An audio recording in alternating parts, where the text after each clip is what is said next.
Welcome to The Eyes of Indigo with your infinitely curious hosts, Iris Carter and Margot Ross Sears. Our show is broadcast live at 9:30 p.m. Wednesdays. Socio-spiritual topics are laced with humor as we discuss weird stuff in a rational way. Learn more about us in our first episode, The Prequel. Shows are recorded and available on YouTube, Facebook, Spotify, iTunes, and other aggregators. A keyword searchable index is at iriscarter.com/EOI directory. Share ideas and comments in the program chat or by email. Be sure to like, subscribe, and share our show. Let us know you're here by typing your hello in the comments because we are thrilled to welcome you as we begin another adventure right now.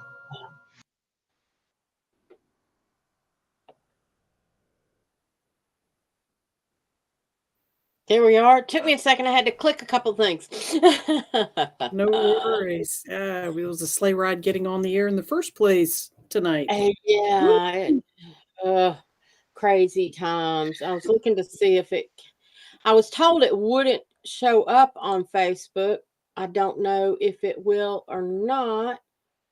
But I did put the YouTube link on there for people from Facebook to go to YouTube. So hopefully they'll make it. Yay. Yeah. Absolutely. So if you're watching, leave us a comment so we know you're out there. Yeah. There they are. Aloha. Aloha. Our spiritual center with Dale and Jeannie. We're glad to see y'all. And so it's been an adventure. Facebook has not been our friend lately. We've had issues with it. I can't share anything that has my website attached to it. And that was, I put my website in the descriptions, and as soon as I put that into the program that we use to screen, I have to set it up to say this is where we're going to be, so it'll put the announcements on Facebook and YouTube. And it said, as soon as I put it in there and said, okay, set it up, it said, we can't, you're banned from Facebook. Basically, this website is banned from Facebook. And I'm like, what in the hell? Hi, Heidi. And it's that same message. They've evidently increased. I've noticed on Facebook, because I manage another page for selling things, and we are inundated with spammers and scammers that are trying to sell stuff. And so evidently Facebook is trying to clamp down on that.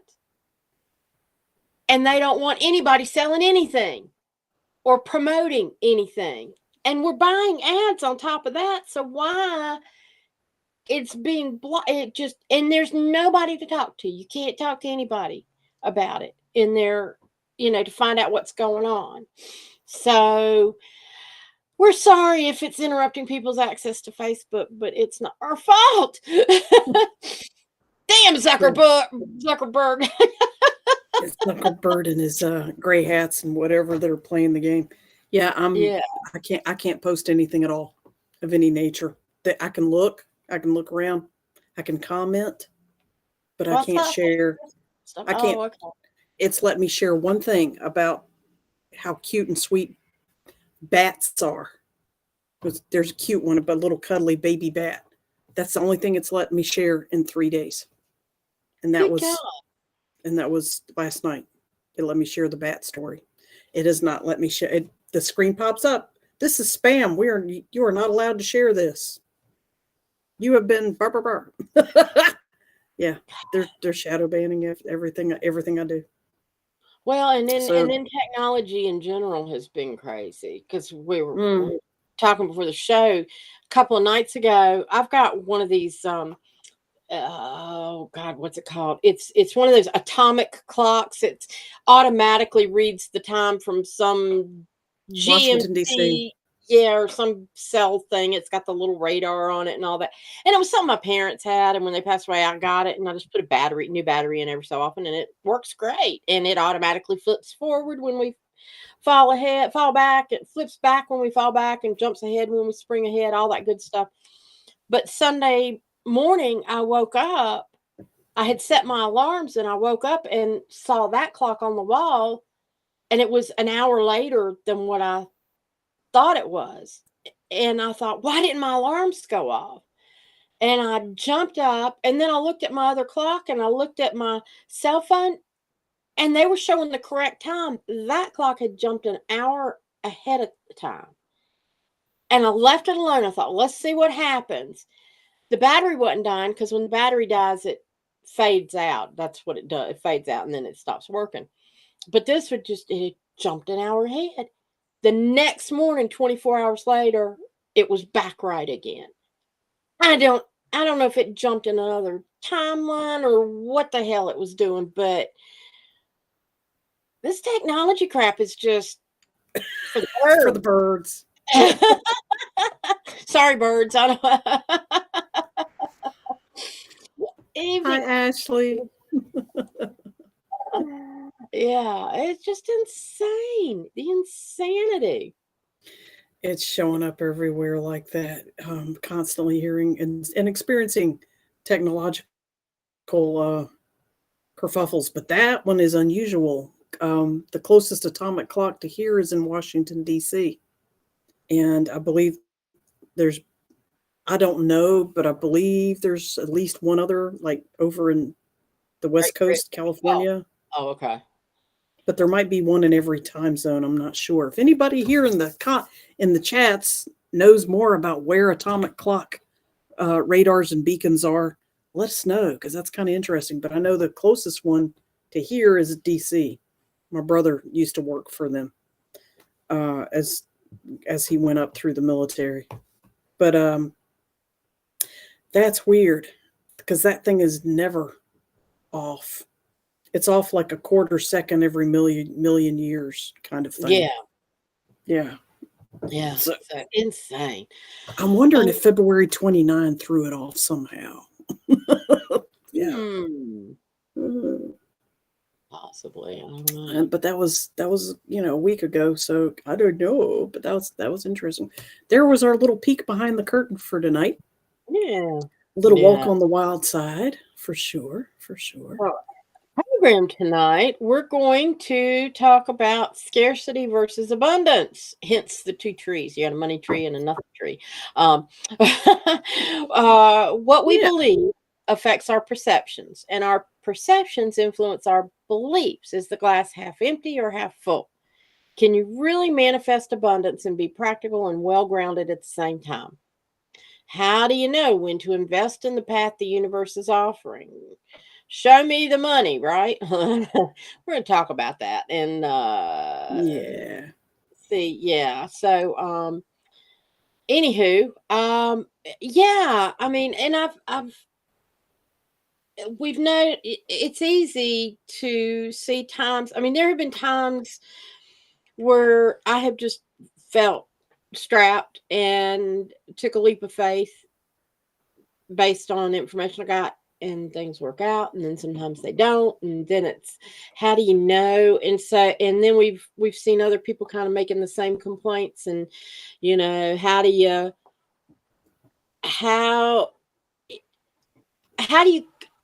not be a Pollyanna, but put your faith in the universe, that God provides, that kind of thing, and that things will work out. And I've seen it happen in my life where there have been times where, things were cutting close and I knew something that I was going to need something. And I'm like, I don't know how I'm going to pay for this, but I'm just leaving it up to the Lord, and then bam, somebody pays me something, or family comes through, or I get an extra job that pays me extra money or something like that. I mean, it'll be something just out of the blue that'll come, and it's like exactly what I needed. Now what I'm working on is trying to get 3 times what I need instead. I don't want just what I need. I want to have that cushion. I like the cushion. Sure. But but there's things to compare with abundance versus scarcity. One of the typical things is there's fear on both sides that kind of feeds the condition. A lot of people, if you start digging into their subconscious beliefs, and I want to explain, when you're looking at subconscious beliefs, there are things that we know logically, okay, that just 1 + 1 = 2 type thing. But subconsciously, we have beliefs that have been created to protect us in some way. Right. So, for example, maybe you had this really rotten boyfriend in high school, and he finally, you finally split up, and your mom said, "I don't know if you'll ever find a decent boyfriend." And then suddenly you've subconsciously convinced yourself that you'll never find a decent boyfriend. Or you learn that you watch your parents as a child arguing and fighting, and maybe your dad's abusive, and you learn that your mother tries to stay quiet so she won't get her husband's attention. And you learn as a child, I don't want a man that's going to give me attention, because as soon as I get his attention, he's going to be mean to me. So then you wonder, why do I always draw men to me that don't give me the attention I The want? attention I want. That's a And really it's good like, point. Yeah. and it's your subconscious that has created this belief, and you're sabotaging the good relationships in order to protect yourself. And it's like, and then once you figured that out, you can pull that belief and replace it with having discernment and correct judgment and that sort of thing, and recognize that what you want can actually be in your life. So I got that thought out, but I'll back it up with bring it back around just a second. I just wanted to show. Sure. Dale and Jeannie posted, the atomic clock is the National Institute of Standards and Technology in Boulder, Colorado. Of course. Top of the mountains. Yes. Top of the mountain range. That makes perfect sense. Thank you. Yes. Absolutely. Thank you very much. So with abundance, sometimes what you find is you might ask somebody, somebody who's having trouble getting abundance, and you start digging around for their beliefs, and you start talking to them, and you're like, well, what would happen if you had a bathtub full of money, just filled the bathtub with $1,000 bills or $100 bills or whatever? And they might go, well, that would be awesome. Great. What would you do with that? Well, I could pay off this, or I could pay off that, or maybe I should invest it, or, oh, it'd be nice if I had this, but, well, I don't know, maybe I should save some. I don't know how to manage money. I don't know what I'd do with it. Bam. They're afraid of having the money because they don't know how to handle money.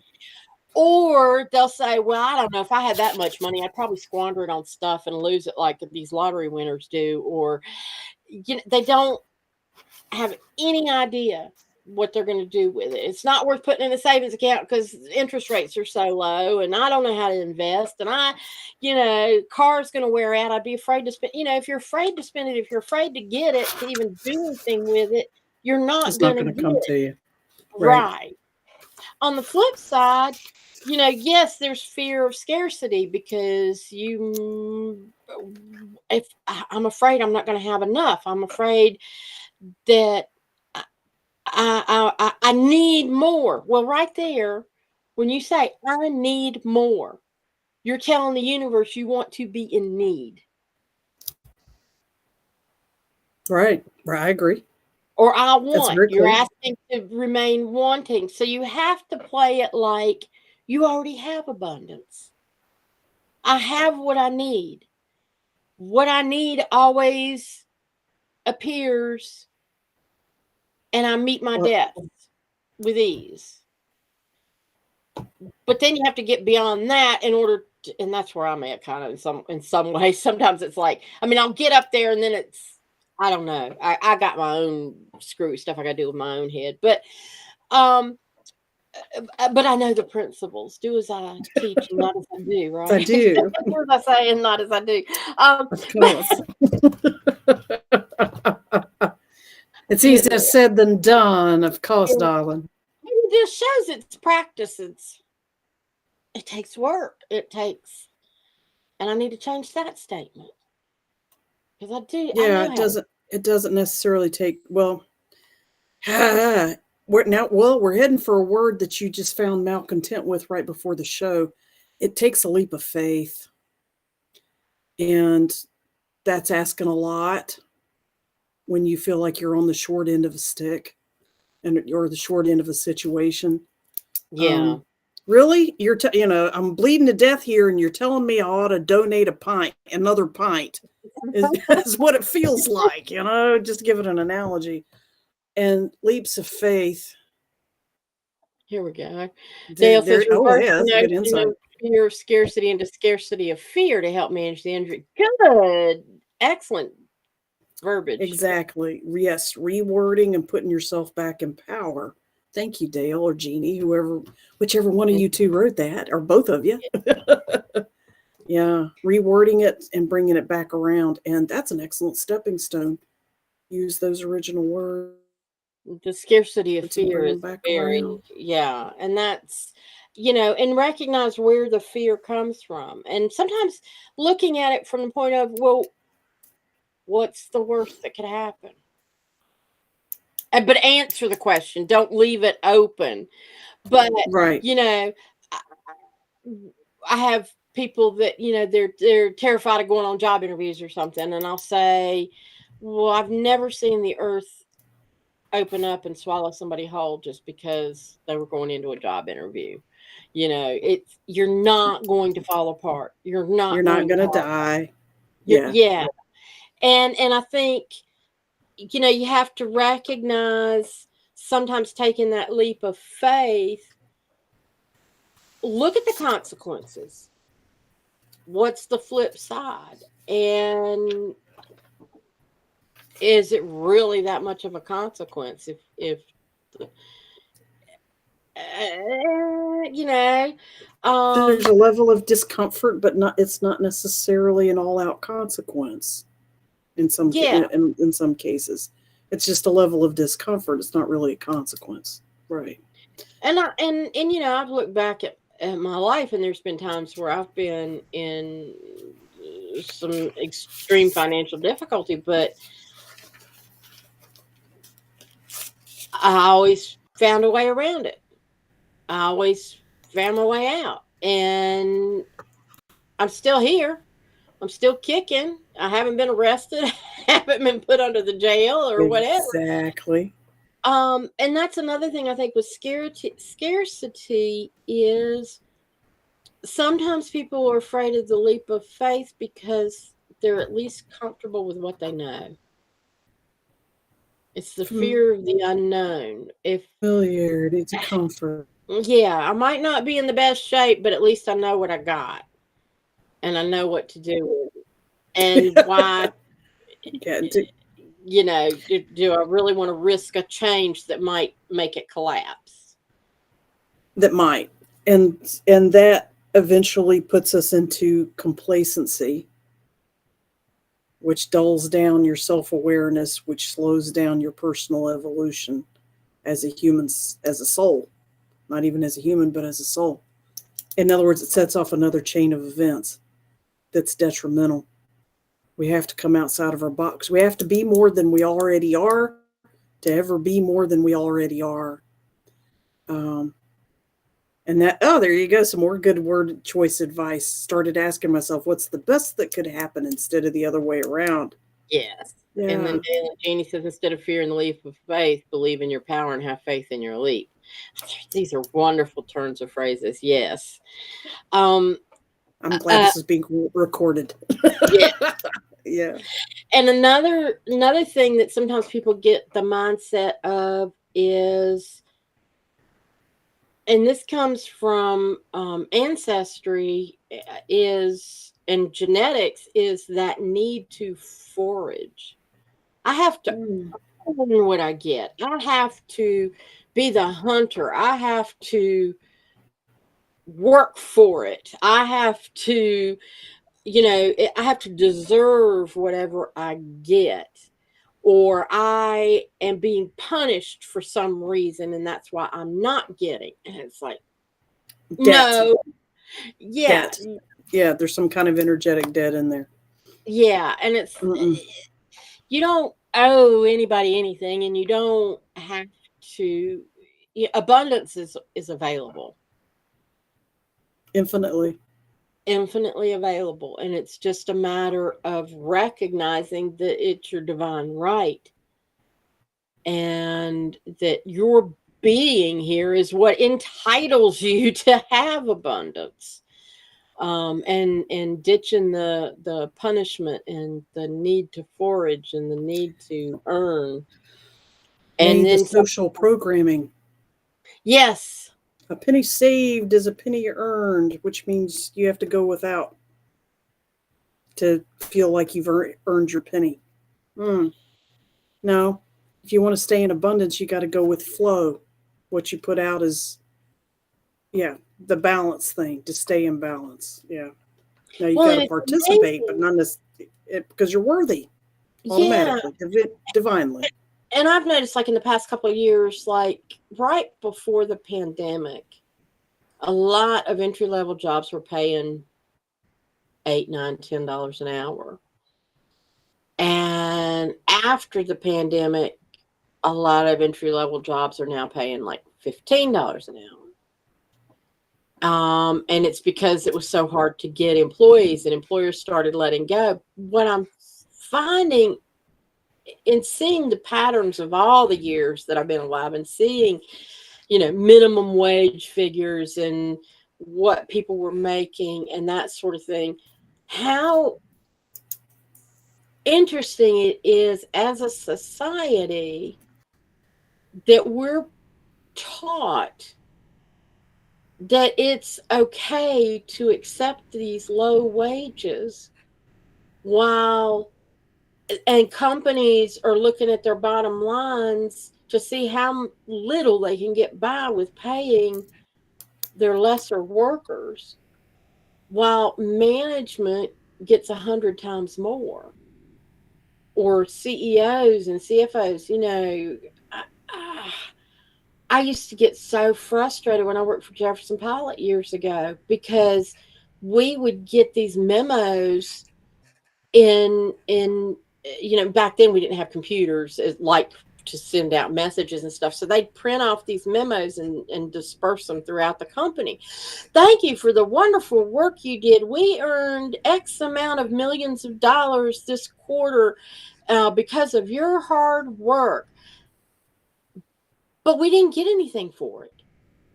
You got a And memo. yeah, and the CEO was making several $1,000,000 a year in bonuses. Plus, I figured out like his hourly salary would have been roughly like 10. I don't know. It was like $20,000 or $30,000 an hour or something. He was making about $5 million a year, and that and that bastard, for lack of a better word, actually stood up at one Christmas dinner that he had for the company, and people had been disgruntled, and he stood and he said, "Well, be lucky you've got a job." And he said that at a Christmas dinner. We got our Christmas bonuses. It was $25 for each employee. And I thought there was about 1,000 employees in the building that I was working in. So that's $25,000 from somebody who was making millions of dollars a year. And when I told my mother-in-law at the time, "Well, we got our Christmas bonuses, I guess I can buy a turkey and, $25." And she laughed and she said, "I worked for JP 40 years ago, and that's how much our bonus was." They had not increased the Christmas bonus in 40 years. And that summer, they paid for the city's fireworks that cost $25,000. I said, "They're literally burning our Christmas bonus and not thinking anything about it. And then telling us to be lucky you have a job and give you $25. Merry Christmas, and thank you for making us millions." So this is a good peek at some of the old system that's got to start falling away and continue to start falling away. Exactly. Our mutual friend Amy reminded us the other day, and she had to remind me again today because I was bitching about the not the government of my town, but of a neighboring town that affects my business. And they're suddenly imposing ridiculous fees, and they're double taxing us, actually, just to put it simplistically. And I was complaining about that. And I said, that town used to not be that way. It used to be, very supportive and free and open. And suddenly they're putting fees and permits and extra taxes on everything. And she said, well, this is a rehash of what I'm telling you. And she said, we're talking about the takeover of white hats versus the former black hats. And she's talking about from top down. And relative to my conversation today and related to what you're talking about just now, she said, you're seeing the leftover, let's call them minions, that the top layer was removed. The next people, the middle management or the top management and the middle management and the lower management, we call them minions collectively. They're going to start acting out and doing what they can to be as toxic and also obtaining of money and keeping money as best they can, because all their other money resources from top down are now cut off. And some of them know why and some of them don't. That's a whole nother discussion. So you're seeing, in this case, what I was talking about today, they're charging us for 2 permits for the exact same one job in this other town. They're charging us for a business license, and they're charging us a permit to do business on the beach. On top of that, same city, same job, same time. And this is new. This is new as of last year. Okay. So that was her point, is that you're seeing, I guess you kind of call it the crunch. They're feeling the push or the lack coming down from above, because in theory, all the white hats have taken over this good stuff, and they are the remnants of the black hats.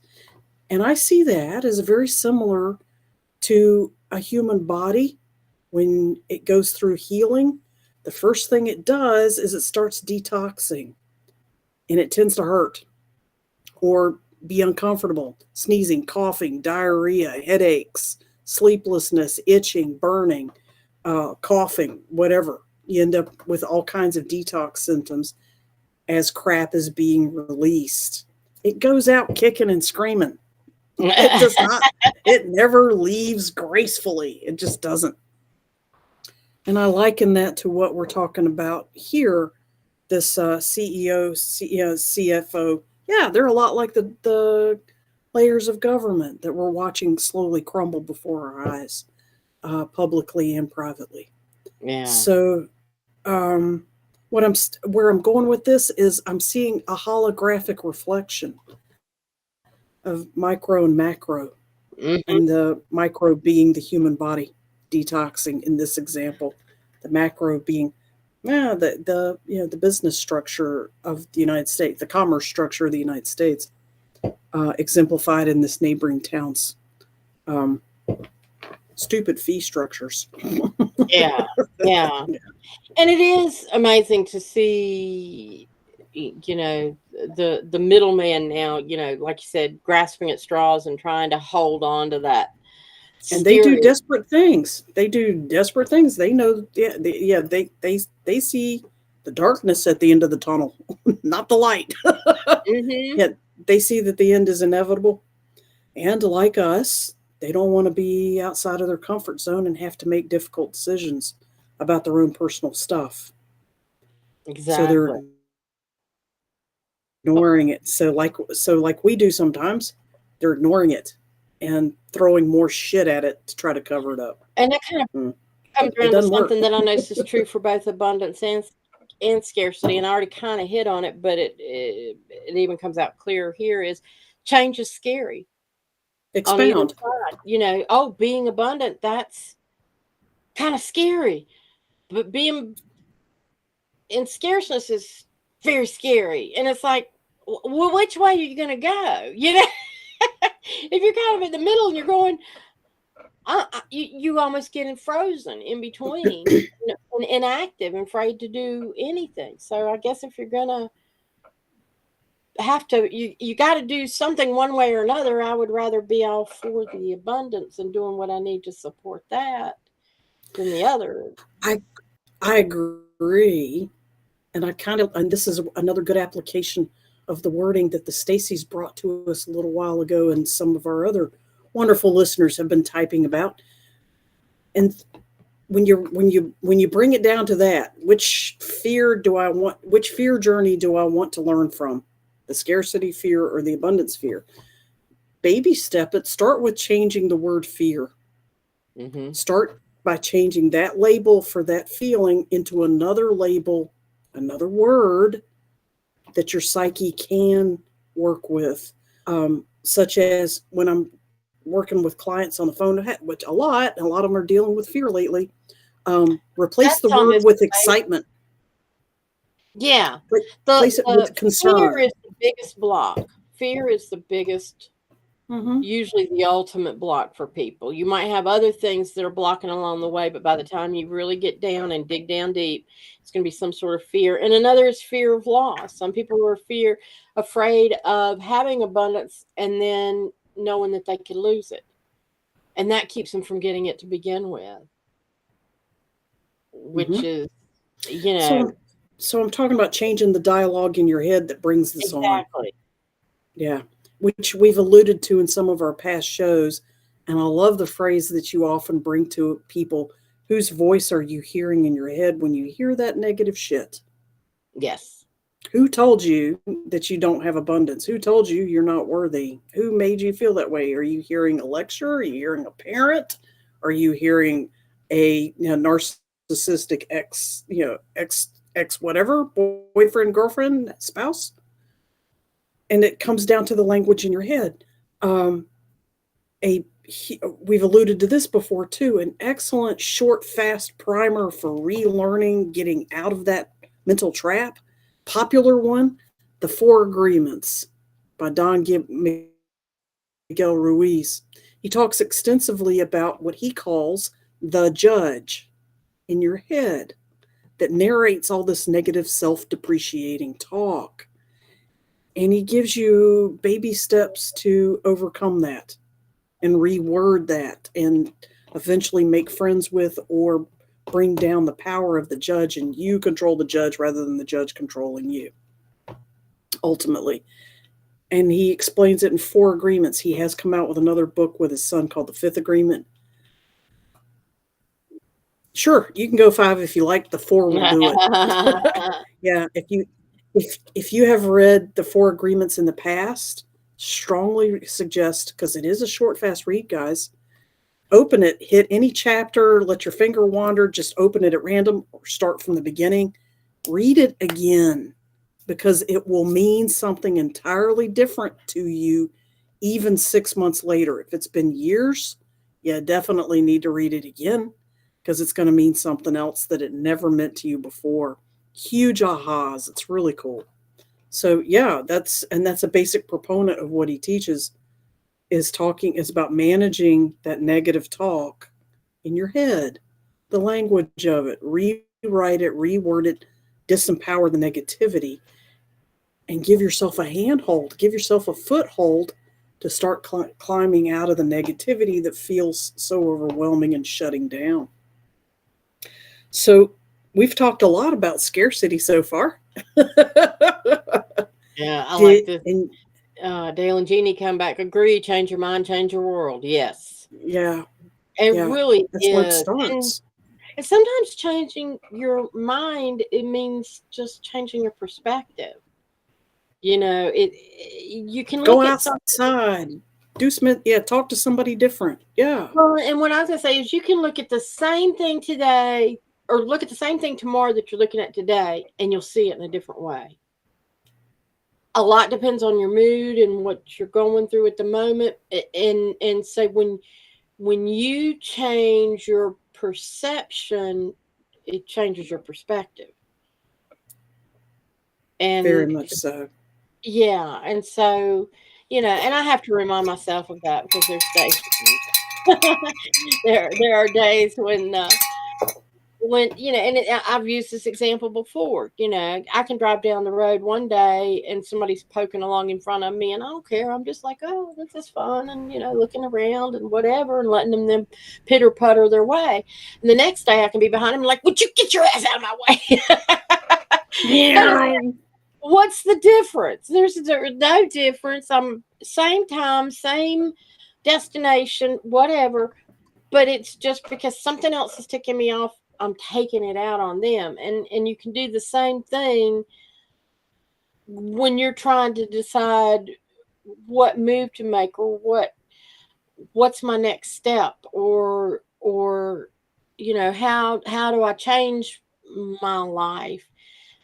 And one day you think, well, there's no hope, and then the next day you're like, I've got the world on a string. I'm taking off, and nothing's really changed except your perspective and your Your perception. perspective.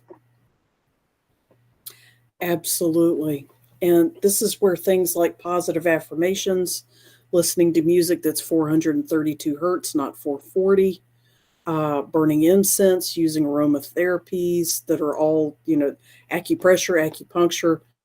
There's, qigong and tai chi moves. There's yoga moves that can accelerate the energy towards that reframing of your mindset. There's and literally tons of different devices that a human can use. If you're not familiar with anything and Reiki as well, but if you're not familiar with any of those devices, look it up on YouTube. What just one or two of what the things I've just said, how to raise your mood, how to elevate your perspective, and get You you some tools. there's little things that, even if you feel like you don't have abundance, there are things that can make you feel abundant. And here's just an example that just came to me. There's um when I grew up, we'd have candles around the house, but we rarely burned them because they were for special occasions. You didn't, you know. Mm-hmm. Mm-hmm. And Mm-hmm. then as I got older, really in more recent years, I've realized, what am I doing? I want to enjoy these things. I have them. If I use and as I use them, I find opportunities to get more. And it's like, so they're coming back to me as I use them.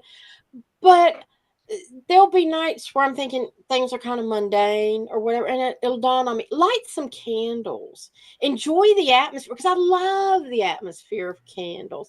I might put on a good movie and kind of sit in the dark with the candles going and enjoy the movie and have a glass of wine or a cup of tea or something like that, and just really enjoy them. And it changes my whole perspective. Something else I did, and my daughter, I'll credit her with this. It does. She put lights up in her house like at Christmas, and then she left them up. And I was like, yeah. And I had a string of lights, and I've got them up going through my living room, and so I turn them on sometimes with the candles going, or um I got a neon light. So I've got some little lights, different lights around the house and stuff, but I'll turn off the regular lamps and turn on the fun lights and just have my own little party inside, kind of thing, where it just A changes. light a light party. Yeah. Yeah. Just let the light. Yeah. Mm-hmm. And you feel better, use something that you've been saving for a special occasion, or enjoy what you have to allow yourself to benefit from the abundance that you already have. And it'll keep coming back to you, because as you show appreciation for what you have, more comes to you. You just gave me an idea, and you may have already done this. Iris, have you ever been in one of those frame of minds where you turned on all these fairy lights and candles and good stuff and poured yourself a glass of wine? Have you ever thrown open your back door and said, hey, all you Magic Kingdom fairies, elves, and all you positive, get your ass in here. I've got chocolate.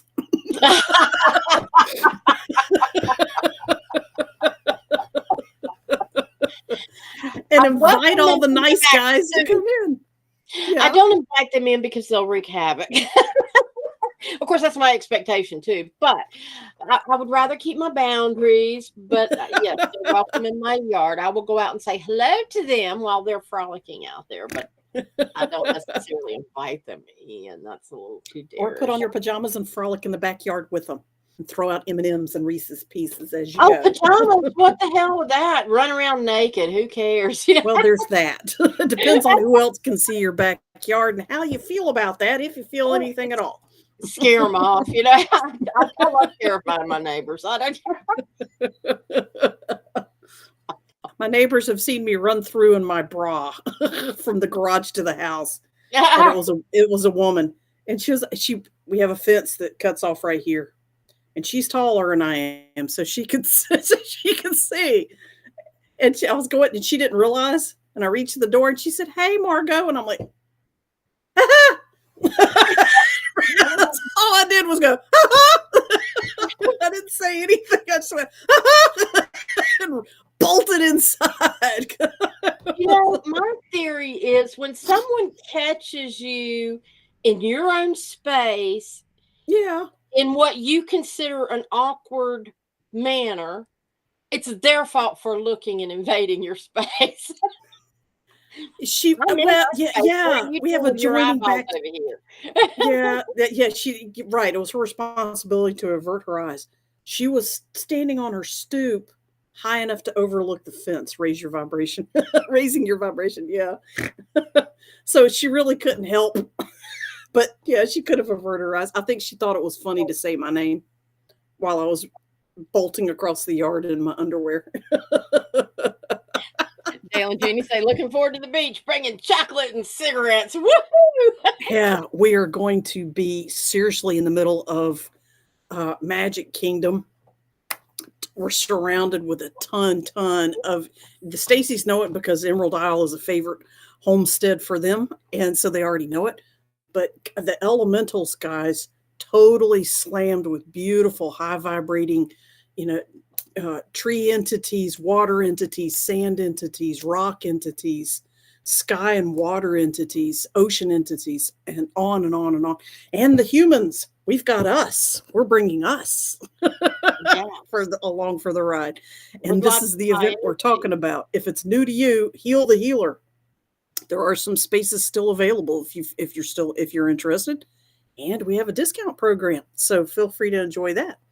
Yes. You and a friend, and your friend can get a discount too. Yes. So, we're going to be inundated with consumers of cigarette and chocolate, and any other legal substances. They usually come in letters like C and B and D. A little bit, yeah.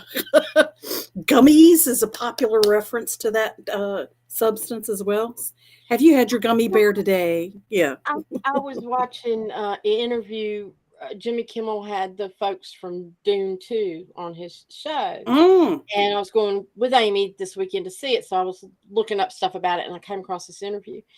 And Timothée Chalamet is the lead in Dune, and his name has an accent in it, and it actually is pronounced Timothée. So it's Timothée Chalamet. And Jimmy Kimmel said, it rhymes. And he goes, yeah, except they threw Hal in as my middle name. So it's Timothée Hal Chalamet. And he said, your initials are THC? He set Jimmy up for that.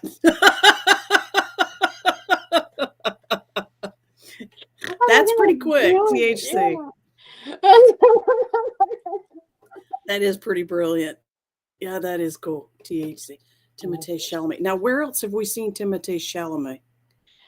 He's in the new Willy Wonka movie. And so you've seen him on those Willy Wonka posters. He's very thin, tall, young guy. And I think I haven't seen Willy Wonka new stuff. You got to tell me another one because I didn't realize there was a new Willy Wonka movie. Yeah, it's like a prequel. I'm surprised. It's a prequel to the Not the Johnny Depp one, correct? not the Johnny Depp one. This is a So prequel to where he that comes in and is setting up everything. Um, wow. and Roald Dahl would roll over in his grave. The original author, who is a controversial person himself. But that yeah, was true. very. But I'm trying to think of where else. Would you say his name was Chalamet? Chalamet, Chalame. Who else is in the Uh, movie? Who else is in he the was. movie? I'm looking at why is he so popular? He's a complex. Oh, that's just too. Yeah. Um. She's scanning. Yes, I am. I'm trying to think. There was something big he was in before, but I can't think of. Guys, if you can think of it in the chat, if you are familiar with the actor, feel free to type it in there. Name some movie titles or story titles. Because I can't even think of his face. But you saw Dune 2, correct? Yes, saw it. And I watched Dune Dune Part One on The day Netflix. before. The day before. Now, because Yeah, the Dune 2 was 3 hours long, correct? yeah, 2:45. So it was. Would you recommend it? Yes, it is incredible and lots of. Oh, he was in Lady Bird also, which was another movie. Don't Look Up, Little Women. I think he They're was all in. out of my league. Maybe I would know his face. Yeah, he's Sorry, been I on don't get. Law and Order. See, I don't honestly. I rarely watch. I do sometimes, but I rarely get the vibe to watch austere He stuff was in like that. Interstellar. He was in Interstellar. That So I know. That I know. What he character played did? Tom at 15 years old. Shoot, no, that doesn't tell me. I know. I I'm know. thinking Topher Grace. Topher Grace was in there too, playing his son. So that was But somebody else. yeah, but anyway, You it know was just what? Because English and studied English, all those austere books for all those years that we were required to read, classic one like The Scarlet Letter, House of Seven Gables, War and Peace, all those things. I never wanted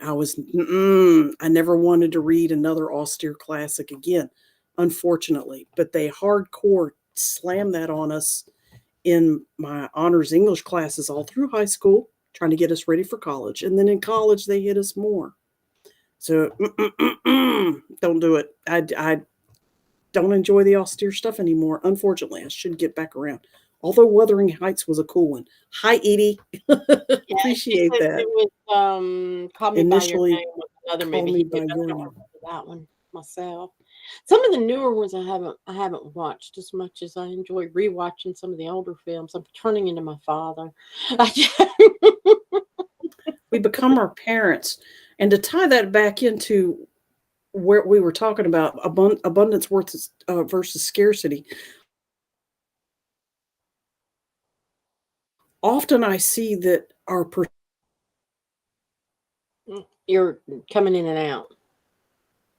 how There you about go. now? Now you're here. Yeah. There you go. Often how we perceive scarcity and abundance is a reflection of how our parents perceived scarcity and abundance, such as those of us who had parents or grandparents that were on the bottom end of the bucket for the depression. Yeah, they are still in the 60s and 70s and 80s. They were still living like depression era people, and they were teaching us to do it too. On the other end, families that did not have those kinds of effects, uh, they kept on wildly spending money and real estate and cars and investments and going out in space and in their own private rockets and so on. And so on. So it's a reflection of your immediate culture as well. And that comes from self awareness. And it ties into what you've said, I mentioned before, that you have said before. Whose voice is in your head? If it's your parents, likely one of your parents or grandparents teaching you their values relative to scarcity and abundance. So, and deservedness as well. Deborah, hi, sweetie.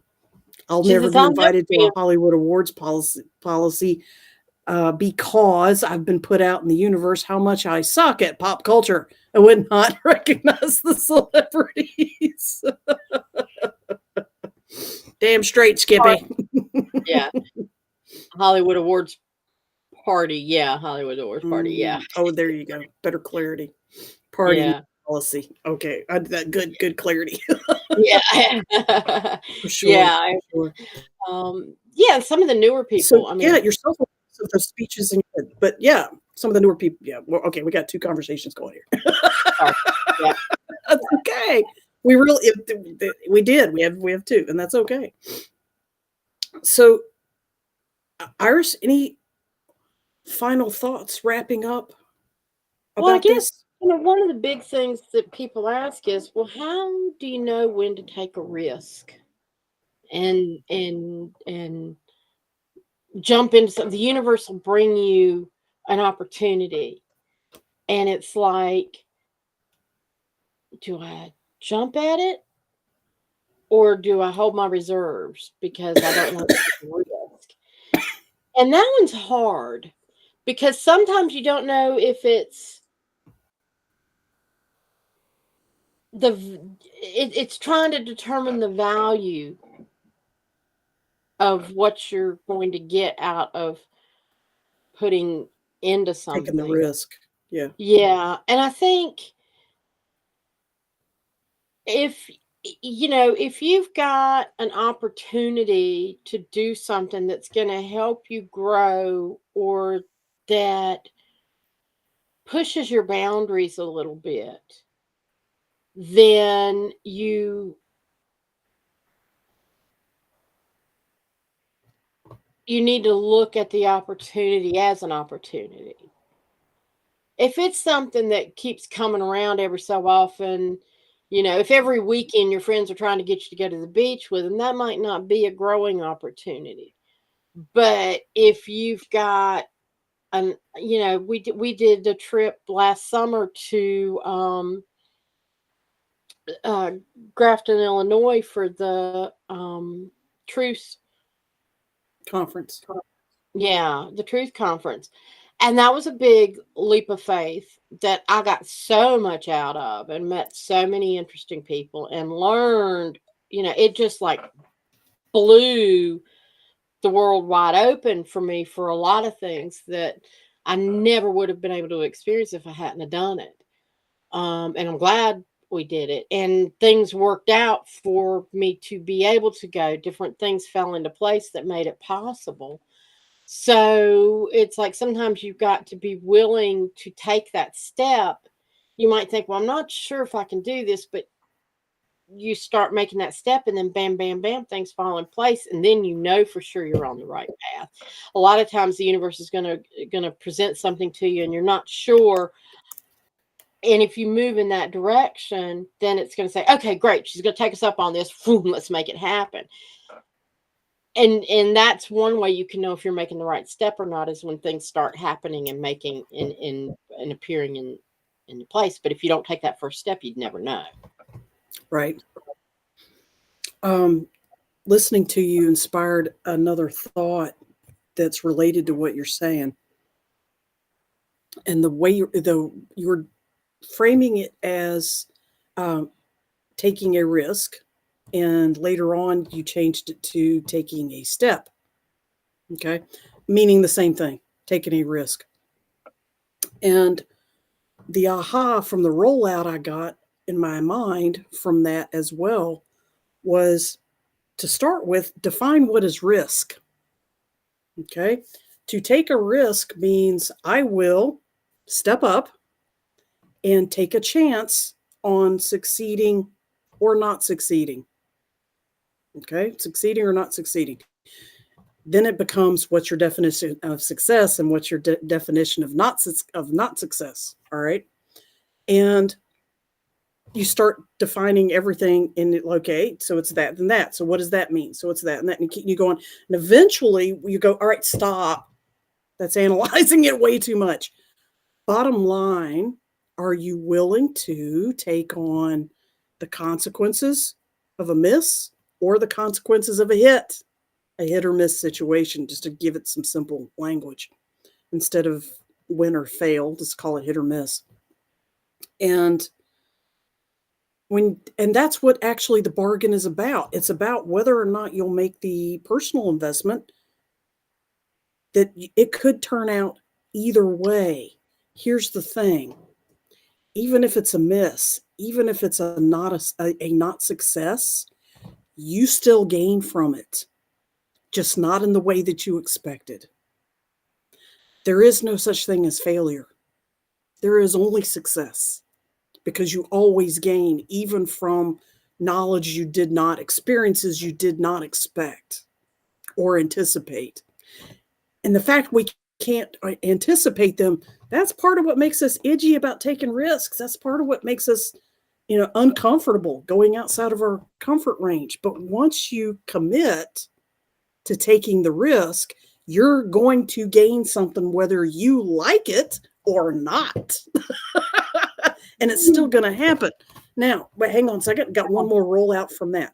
So another lesson that I've learned, a teaching that came from literally from Shaman Robin Lynn in Winston-Salem.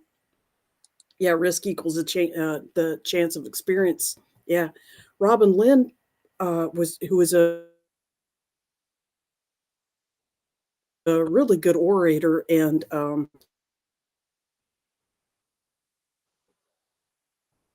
You're coming in and out.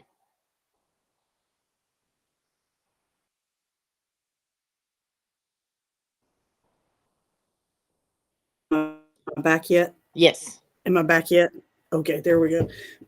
Robin Lynn, on a January New Year's Day speech, she said, if you really want something, if you really want to achieve something, change something, do something special in your life, whether it's small or large, if you decide to pursue that and come to God or spirit or creator, whoever you want, take it to that being, express what you want, let go of the outcome, let go of how you get there, and be willing, this is more of a Native American concept, and be willing to do whatever it takes to get to that goal.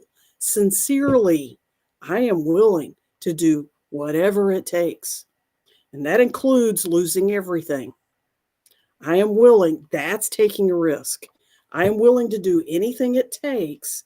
If you can throw in that much commitment, spirit, God, creator has a tendency to back up that kind of commitment to the point that spirit, creator, God will never make you lose everything. That's not how they roll.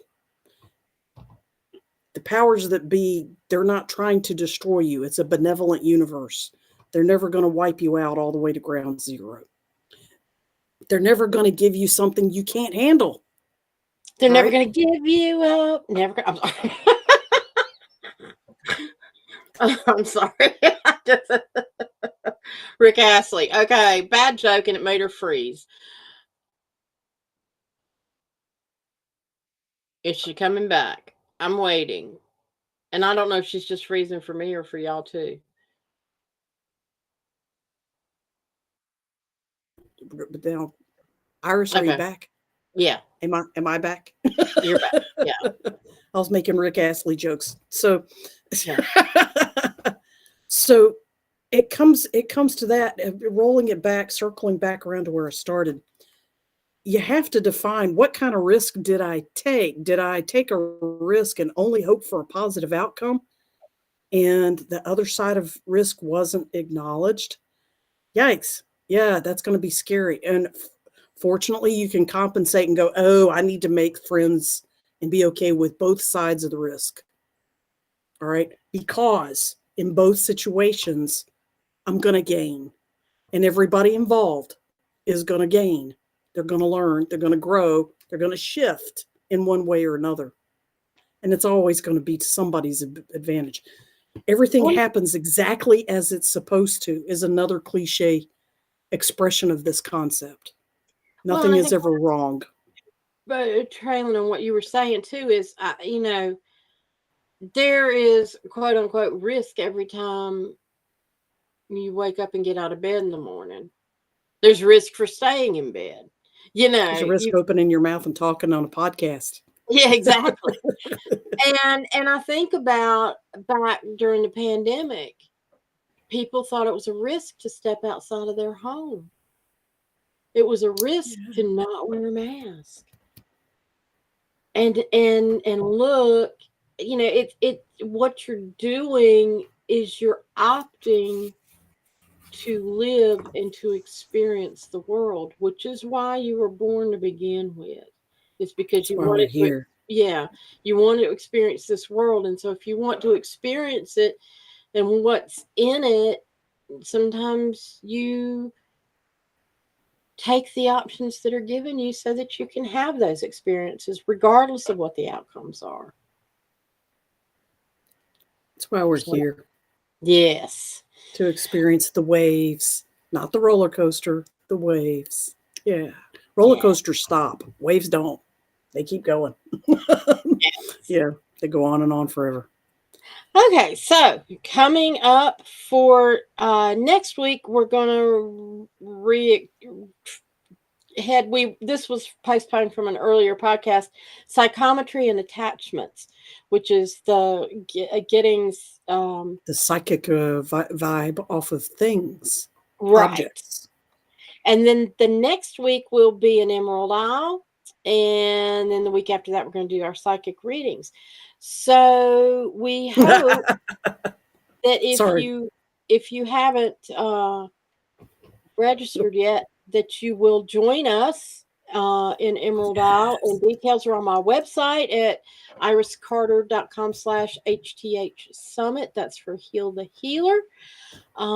Please consider experiencing it and joining us and enjoying living in the moment, because it's going to be a fabulous weekend and we're so looking forward to it. Very Being much with so. like-minded people. And Dale and Jeannie are going to be there. Have a scarcity of scarcities and abundance of abundance. Yes, so lots of wisdom from their camp. So Katie Costa and her Katie Costa and her significant other is going to be there, and some personal friends of ours as well. It's going to be fun. Yep. Every day and every night. Get signed up. Take advantage of the specials we've got. It rolls back prices. Come and play. The early bird prices. And so, yeah, we definitely want to find everybody a way to get there that wants to be there. And we want you there. So, other than that, I guess we'll see you next week. And don't know if it'll be on Facebook or not, but always look for us on YouTube if you don't see it on Facebook, because we just don't. Depends on how fast we can get out of Facebook jail. Yeah. So we have love a good you guys. week, everybody. Love you and enjoy your week. Namaste. Thank you for joining the Eyes of Indigo with Iris Carter and Margot Ross Sears. Remember to like, subscribe, and share this podcast. Music is Arcadia by Kevin MacLeod. Find us at facebook.com/Eyes of Indigo, on YouTube under @Iris Carter Enterprises, and on various podcast aggregators. Copyright 2023 by Iris Carter and Margot Ross Sears.